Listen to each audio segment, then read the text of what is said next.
నమస్కారం, నా పేరు శివ. అందరూ ఉన్నారు.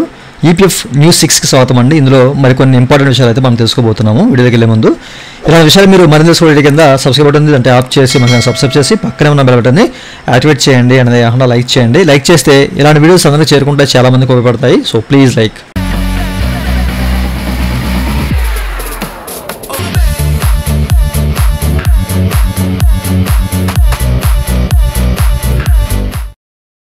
ఇక టాపిక్లోకి వెళ్ళే ముందు ఈపీఎఫ్ సంబంధించినటువంటి క్వైరీ సర్వీస్ కావాలంటే పెయిడ్ సర్వీస్ ఉంది నా దగ్గర. నన్నైతే కాంటాక్ట్ అవ్వచ్చు. నా వాట్సాప్ నెంబర్ ఈ వీడియో కింద మీకు డిస్క్రిప్షన్ ప్రొవైడ్ చేసిన వాట్సాప్ ద్వారా మాత్రమే నన్నైతే కాంటాక్ట్ అవ్వండి. అయితే ఈ వీడియోలో ముందుగా వచ్చేసరికి ఈపీఎఫ్ పాస్బుక్ సంబంధించింది. ఇంతకుముందు మనకేంటంటే యూఏఎన్ నెంబర్ పాస్వర్డ్ అని క్యాప్చర్ ఎంటర్ చేసి లాగిన్ అయినప్పుడు ఓటీపీ వచ్చేది, అంటే పాపప్ వచ్చేది ఓటీపీ ఎంటర్ చేయమని చెప్పేసి. ఆ తర్వాత దాన్ని తొలగించారు. లాస్ట్ వీడియోలో మనం మాట్లాడుకున్నాం. మళ్ళీ దీని అయితే బ్యాక్ తీసుకొచ్చారనమాట. ఓకేనా, మన లాస్ట్ వీడియోలో కూడా మాట్లాడుకున్నాం ఇది టెంపరీయా పర్మనెంట్ అని చెప్పేసి. బట్ ఇది టెంపరీలా ఉంది. సో ఇప్పుడైతే మీరు లాగిన్ అయితే కనుక తప్పనిసరిగా ఏంటంటే ఇప్పుడు మీకు ఓటీపీ అయితే అడుగుతుందన్నమాట. ఓకేనా, సో ఓటీపీ ఎంటర్ చేసి మాత్రమే ఇప్పుడు వెరిఫై చేసుకుని లాగిన్ అవ్వాలి ఈపీఎఫ్ పాస్బుక్లోకి. ఓకే, సో ఇది కూడా టెంపరీ ఆర్ పర్మనెంట్ చెప్పలేము. మళ్ళీ తీసేసే అవకాశం కూడా ఉండొచ్చేమో, ఏమో చూద్దాము. ఓకేనా, సో ప్రస్తుతానికైతే ఓటీపీ అడుగుతుందన్నమాట. ఓకేనా, ఇదే కంటిన్యూ అయితే కనుక మనకి చాలా ఇబ్బంది. సో తీసేస్తే బాగుంటుంది. సో ఫ్యూచర్లో మరి చూద్దాము ఏ అప్డేట్ వస్తుందో ఏంటని చెప్పేసి. ఓకేనా, సో ఆ తర్వాత వచ్చేసరికి మనకి ఏంటంటే వీళ్ళు ఈపీఎఫ్ అనేది 30వ తారీఖున ఒక సర్క్యులర్ అనేది విడుదల చేస్తుందన్నమాట. సో రీసెంట్గా మనకి ఏంటంటే కేంద్ర ప్రభుత్వం ఈఎల్ఐ స్కీమ్ కొత్తగా తీసుకొచ్చింది కదా. ఇది అందరికీ తెలిసిందే, మన ఛానల్ ఫాలో అయ్యే వాళ్ళకి. ఇంతకుముందు చాలాసార్లు మాట్లాడుకున్నాము. అయితే దీనికి ఎలిజిబుల్ అవ్వాలంటే కనుక యూఏఎన్ నెంబర్ యాక్టివేట్లో ఉండాలి. అలాగే మన బ్యాంక్ అకౌంట్ అనేది ఆధార్తో సీడ్ అయి ఉండాలన్నమాట. ఓకేనా, అట్లా ఉంటేనే మనము ఈ యొక్క స్కీమ్కి ఎలిజిబుల్. సో ఈ ప్రక్రియ ఏదైతే ఉందో ఈ యొక్క బ్యాంక్ అకౌంట్కి ఆధార్ సీడ్ చేయడం కానివ్వండి, లేకపోతే యూఏఎన్ యాక్టివ్ చేసుకోవడం. సో దీనికి సంబంధించిన ఇంతకుముందు మనకు ఒక డెడ్ లైన్ ఇచ్చారు. సో ఇప్పుడు మనకి దాన్ని జూన్కి పొడిగించారన్నమాట. 30 జూన్ 2025 వరకు పొడిగించారన్నమాట. అప్పటి వరకు సో ఎవరైనా కానివ్వండి యూఏఎన్ నెంబర్ యాక్టివ్ చేసుకోవచ్చు. అలాగే వాళ్ళకి సంబంధించిన బ్యాంక్ అకౌంట్ ఆధార్కి సీడ్ చేసుకోవచ్చు అనమాట. ఓకే, ఈ విషయాన్ని ప్రతి ఒక్క ఎంప్లాయీ అండ్ ఎంప్లాయర్ గమనించాలి. ఓకే, మీకైతే డెడ్ లైన్ అయితే ఇచ్చారు. 30 జూన్ 2025 లోపు మీరు ఈ యాక్టివిటీ చేయాలి.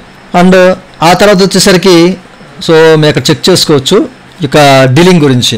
ఓకేనా, చాలామంది నన్ను కామెంట్లు అడుగుతూనే ఉన్నారు, సార్ మాకు డీలింగ్ ఫెసిలిటీ అనేది ఇంకా అండర్ మెయింటెనెన్స్లో ఉంది అని చెప్పేసి కొంతమంది, అవ్వట్లేదు అని చెప్పేసి కొంతమంది, ఫ్యూచర్లో వచ్చే ఆప్షన్స్ ఏంటి, అసలు మనకేదైనా కొత్త ఫీచర్ వస్తుందా లేదా అని చెప్పేసి కొంతమంది అయితే అడుగుతున్నారు అన్నమాట.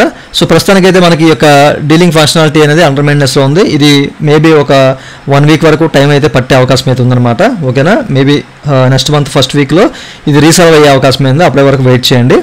అయితే మనకి చాలామంది అడుగుతున్న ప్రశ్న ఏంటంటే కాంట్రిబ్యూషన్ జరిగినా కానీ మనకి డీలింగ్ చేసుకునే ఆప్షన్ ఇస్తారా లేదా అని చెప్పేసి. మేబీ ఇవ్వచ్చండి, ఎందుకంటే వాళ్ళు చెప్పి కూడా లైవ్ సెషన్లో చెప్పి కూడా 4 months అయితే అయిపోయింది. సో మీకు ఫ్యూచర్లో వచ్చేస్తుందని చెప్పేసి వాళ్ళైతే చెప్పారు. సో 4 months అయింది కాబట్టి ఏమో ఈ యొక్క ఫంక్షనాలిటీ అండర్ మెయింటెనెన్స్ అనేది దానికోసం ఇచ్చారేమో, మరి చూద్దాము. ఓకేనా, సో ఎందుకు ఇది అండర్ మెయింటెనెన్స్లోకి వచ్చింది అనేది ఇప్పటివరకు అయితే క్లారిటీ లేదు. బట్ నాకు తెలిసి అయితే ఈ ఫీచర్ అనేది ఏది కాంట్రిబ్యూషన్ జరిగినా సో దాన్ని డీలింగ్ చేసుకునే అవకాశం అయితే మనకి ఇచ్చే అవకాశం ఉన్నట్లయితే తెలుస్తుంది. ఓకే, దానికి సంబంధించిన ఎస్ఓపీ కూడా ఇంకా రాలేదు, మరి చూద్దాం. ఓకేనా, ఈ అండర్ మెయింటెనెన్స్ అయిపోయిన తర్వాత ఎట్లాంటి అప్డేట్ వస్తుంది ఏంటని చెప్పేసి చూద్దాము. ఏదొచ్చినా కానీ మీకు తప్పనిసరిగా నేను తెలియపరుస్తాను. నా ఛానల్ అయితే మీరు రెగ్యులర్గా ఫాలో అవుతూ ఉండండి. ఓకేనా, సో ఆ తర్వాత వచ్చేసరికి ఏంటంటే మీరు ఇక్కడ చెక్ చేసుకోవచ్చండి. ఈపీఎఫ్ అనేది కొన్ని రూల్స్ అనేవి ఇక్కడ మనకి సింప్లిఫై చేసిందనమాట. సో ఎవరైతే మెంబర్ చనిపోతాడో, చనిపోయిన తర్వాత దానికి సంబంధించిన అమౌంట్ అనేది అయినా, అంటే మనకి ఈపీఎఫ్ సంబంధించిన కానివ్వండి లేదా ఈపీఎఫ్ సంబంధించిన అమౌంట్ కానీ సో ఎవరెవరికి చెందుతుంది అనే దాని మీద వీళ్ళు ఏంటంటే ఒక అప్డేట్ అయితే తీసుకొచ్చారన్నమాట. కొన్ని రూల్స్ అనేవి సింప్లిఫికేషన్ చేశారు, మీరు ఇక్కడ చెక్ చేసుకోవచ్చు. సో వీళ్ళు ఏమన్నారంటే ఒకవేళ ఎవరైనా ఒక వ్యక్తి చనిపోతే, సో చనిపోయే ముందు అతను నామినేషన్ అనేది చేస్తారు కదా, సో ఎవరో ఒకరిని చేస్తారు కదా. సో అట్లా నామినేషన్ చేస్తున్నట్లుగా ఉంటే కనుక తన అకౌంట్లో ఉన్న డబ్బులు ఆ నామినీకి చెందుతాయని చెప్పేసి అయితే క్లియర్గా మెన్షన్ చేశారు. ఇన్ కేసు నామినేషన్ చేసుకోకపోతే కనుక సో ఎవరైతే మెంబర్స్ ఉంటారో all eligible family members in equal share అని చెప్పేసి క్లియర్గా మెన్షన్ చేశారన్నమాట. సో ఎవరైతే ఫ్యామిలీ మెంబర్స్ అయితే ఉన్నారో సో ఆ ఫ్యామిలీ మెంబర్స్ అందరూ కూడా ఎలిజిబుల్ అవుతారన్నమాట. ఈక్వల్ వారికి షేర్స్ అనేవి వీళ్ళు ఇచ్చుకోవచ్చు అని చెప్పేసి అయితే క్లియర్గా మెన్షన్ చేశారన్నమాట. అది ఎవరెవరు ఏంటనేది ఇక్కడ క్లియర్గా మెన్షన్ చేశారు. తర్వాత దాని గురించి మాట్లాడుకుందాము. లేదు సో నామినేషన్ అవ్వలేదు లేదా ఫ్యామిలీ లేరు అతనికి అనుకున్నప్పుడు లీగల్గా ఎవరైనా అర్హత గల పర్సన్ ఉంటే కనుక సో అతనికి వచ్చే అవకాశం ఉన్నట్లయితే చెప్తున్నారు. సంవత్సరం ఈపీఎస్ అమౌంట్ కానివ్వండి ఈపీఎఫ్ అమౌంట్ కానీ సో లీగల్లీ ఇంటైటిల్డ్ పర్సన్ అని చెప్పేసి క్లియర్గా మెన్షన్ అయ్యారు. ఎవరికైతే అర్హత గల ఉన్నారో అంటే లీగల్గా అర్హత చెందిన వారు ఎవరైతే ఉన్నారో ఆ పర్సన్కి అయితే ఇచ్చేస్తామని చెప్పేసి అయితే క్లియర్గా మెన్షన్ చేశారనమాట. ఓకే, అయితే ఇక్కడ ఎలిజిబుల్ ఫ్యామిలీ మెంబర్స్ ఎవరు? ఒకవేళ మెయిల్ పర్సన్ చనిపోయి అనుకోండి, మెయిల్ ఈపీఎఫ్ ఖాతాదారు చనిపోతే కనుక సో తన వైఫ్కి కానివ్వండి, చిల్డ్రన్స్ కానివ్వండి, అది మ్యారేజ్ చేసుకున్నా వాళ్ళు చేసుకోకపోయినా వాళ్ళకి చెందుతుందని చెప్పేసి అయితే క్లియర్గా మెన్షన్ చేశారు.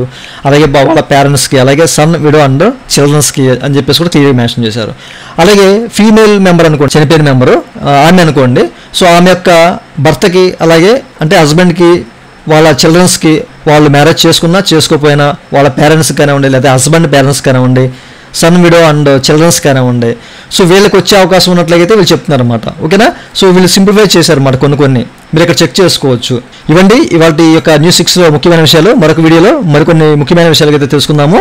ఈ వీడియో మీకు నచ్చినట్లయితే వీడియో కింద లైక్ బటన్ లైక్ చేసి మనం సపోర్ట్ చేయండి. అలాగే విషయాలు మీరు మన కూడా వీడియో కింద సబ్స్క్రైబ్ ఉంటుంది, అంటే యాప్ చేసి మనం సబ్స్క్రైబ్ చేసి పక్కన ఉన్నటువంటి అడిచాను. Thank you for watching and Jai Hind.